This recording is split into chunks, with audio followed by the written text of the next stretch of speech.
What is everybody missing about Elon Musk? He is instituting Technocracy. By Tom Valavik via Common Dreams. Language matters. Words matter. The language of technocracy is not the language of the populist movement. Populists hear what they want to hear and utterly fail to comprehend that technocracy is making its move. While everybody cheers the discovery of government corruption, technocrats are sinking their claws into the federal government to shred it to bits. The goal is to embed AI into all government processes. Thereafter it's scientific dictatorship. Technocrats have always hated political systems.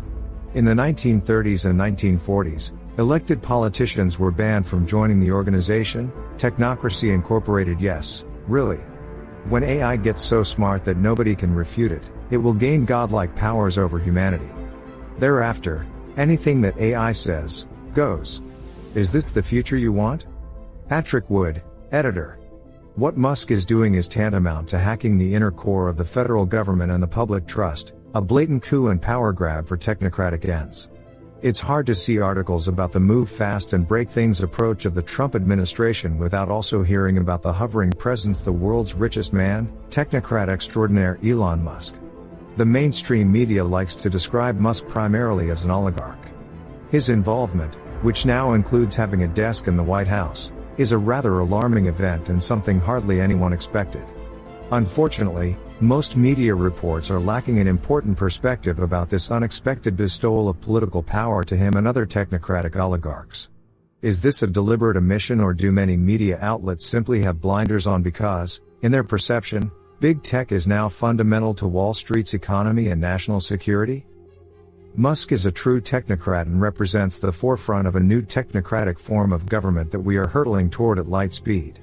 However, the notion of technocratic governance is simply not on the radar screen of the MSM, various political think tanks, and Congress. In the case of the media, journalists often appear to be enmeshed in worldviews more appropriate to the late 90s than the complex and often baffling world picture we see today.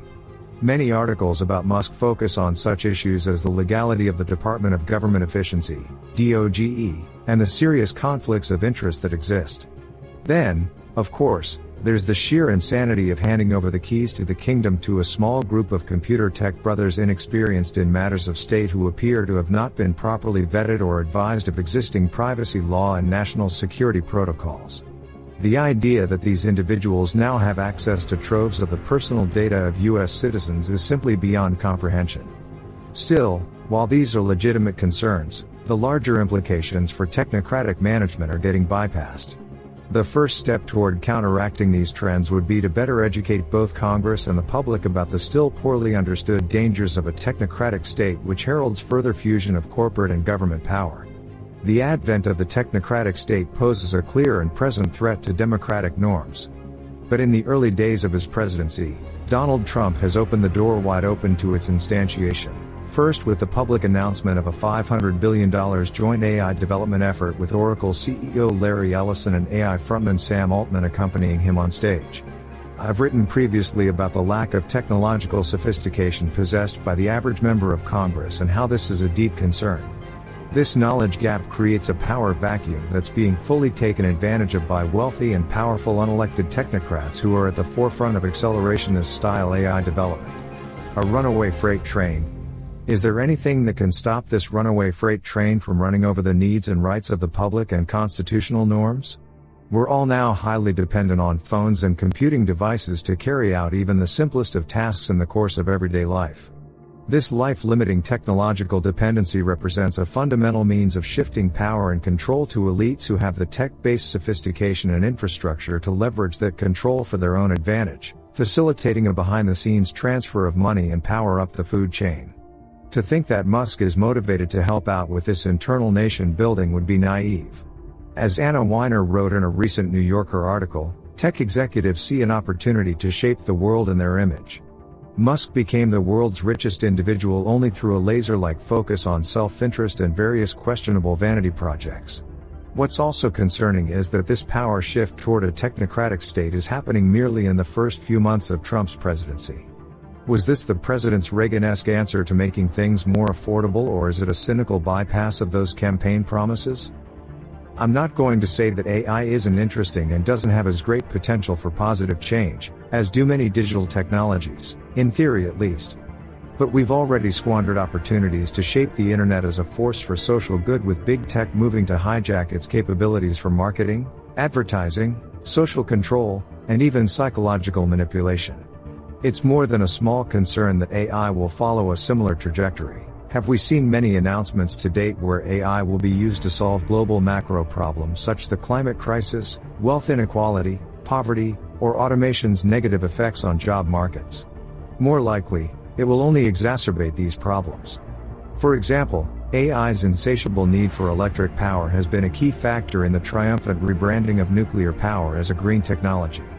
The most salient example of this is Microsoft's intent to use the 3 Mile Island nuclear plant to power its AI farms. As for wealth inequality, it seems clear that AI is already widening the divide between the economic classes.